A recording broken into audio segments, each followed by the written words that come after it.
നമ്മളൊരു വ്യക്തിയെ ഒരു ഒരു ഒരു ഒരു ഒരു സാധാരണ മനുഷ്യൻ, പ്രത്യേകിച്ച് രാഷ്ട്രീയ ബന്ധങ്ങളൊന്നുമില്ലാത്ത ഒരു സൊസൈറ്റിയിൽ പ്രവർത്തിക്കുന്ന ഒരു സാധാരണ മനുഷ്യൻ്റെ അവസ്ഥകളിലൂടെ അല്ല BJPയുടെ നേതാവും അതിൻ്റെ കമ്മിറ്റിയുടെ സെക്രട്ടറിയും അതിൻ്റെ കൗൺസിലറും ഒക്കെ ആയിട്ടുള്ള തിരുമല അനിൽ വലിയ സമ്മർദ്ദങ്ങൾക്ക്, പ്രത്യേകിച്ചും BJPയുടെ നേതാക്കന്മാർ, അതിൻ്റെ തെരഞ്ഞെടുപ്പ് സംവിധാനങ്ങൾ, അതുമായി ബന്ധപ്പെട്ട ഇലക്ഷൻ്റെ മറ്റ് സാഹചര്യങ്ങളിലൊക്കെ അദ്ദേഹം തീർച്ചയായിട്ടും അത്തരം വലിയ സമ്മർദ്ദങ്ങളിൽ അദ്ദേഹത്തെ പോലൊരു ആൾ അകപ്പെട്ടിരിക്കാം.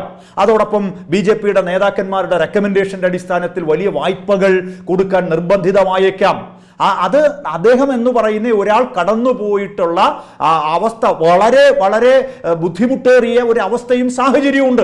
അതെന്തുകൊണ്ടാണ് BJPയുടെ ഒരാൾ അങ്ങനെ പോകുന്നത്?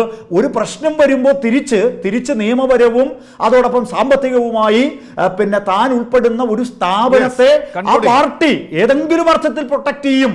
ഞാൻ പ്രൊട്ടക്ഷൻ എന്ന് പറഞ്ഞാൽ ഈ ബാധ്യതയിൽ നിന്ന് കരകയറ്റാൻ, ഈ പ്രതിസന്ധിയിൽ നിന്ന് കരകയറ്റാൻ സ്വാഭാവികമായും ഉണ്ടാകുമെന്ന് വിശ്വസിച്ചിട്ടുണ്ടാകും. പക്ഷേ കൈവിടുന്നു, പൂർണ്ണമായും ചതിക്കുന്നു. തിരുമല അനിലിനെ കബളിപ്പിച്ച് ചതിച്ച് അദ്ദേഹം മരണത്തെ ഓപ്റ്റ് ചെയ്യേണ്ടി വരികയാണ് ശ്രീലാൽ. അതാണ് ഞാൻ ചൂണ്ടിക്കാണിച്ചത്. വ്യക്തിയുടെ ഒരു പ്രതിസന്ധിയുടെ മനോവ്യാപാരമല്ല, അതല്ല നമ്മൾ കാണേണ്ടത്. ഒരു പ്രസ്ഥാനം മരണത്തിലേക്ക് തള്ളിവിട്ടു. അതാണ് BJP ഇവിടെ മറുപടി പറയേണ്ട പ്രശ്നം.